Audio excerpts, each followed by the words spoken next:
What makes foundational socialist texts enduringly powerful? Imagine a world where ideas from over 150 years ago still influence how we see society today.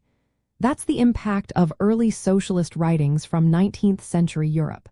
These texts are more than just historical documents. They continue to shape debates about fairness, work, and power. Why do they stay relevant? Let's find out. First, these works introduced ideas that helped people understand how society functions.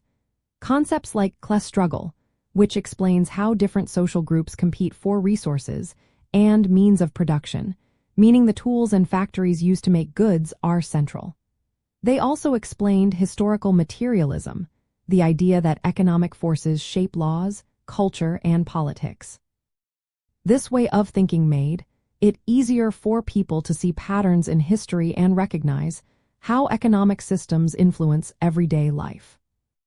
The Communist Manifesto, written in 1848, is a key example. It was created during a time of upheaval across Europe, with revolutions and industrial growth. The authors argued that history is driven by conflicts between classes, like workers and owners. They warned that capitalism creates inequality and instability. The manifesto predicted workers would someday unite and overthrow the system to build a society without classes. Its message was urgent, connecting directly to workers facing long hours, low pay, and poor conditions in factories. These texts also responded to earlier ideas about social reform. Think of figures like Saint Simon, Fourier, and Owen, who imagined perfect societies based on cooperation and shared wealth. But their ideas often lacked a clear plan for how to get there.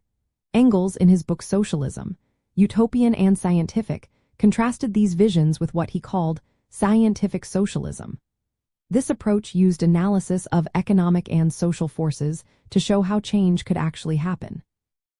This shift from dreaming to planning made socialist ideas more practical and believable. Another reason these texts stay powerful is their focus on action.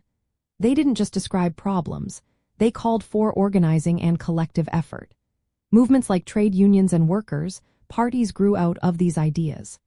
The Paris Commune of 1871, a short-lived government run by workers in France, became a symbol of what could be achieved through unity and direct action. The writings spread these lessons across Europe, inspiring future movements. The way these works were written also helped their lasting influence. They were often short, clear, and aimed at a broad audience, not just scholars. The Communist Manifesto ends with the famous call, "Workers of the world, unite." This direct language made complex ideas accessible to ordinary people, encouraging them to see themselves as part of a larger movement for change.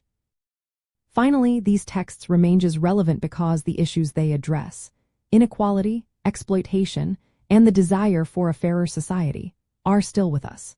While conditions have changed since the 1800s, questions about who controls wealth, how work is organized, and what kind of future we want continue to spark discussion. Their clear analysis, historical grounding, and focus on practical action keep these writings alive and influential today.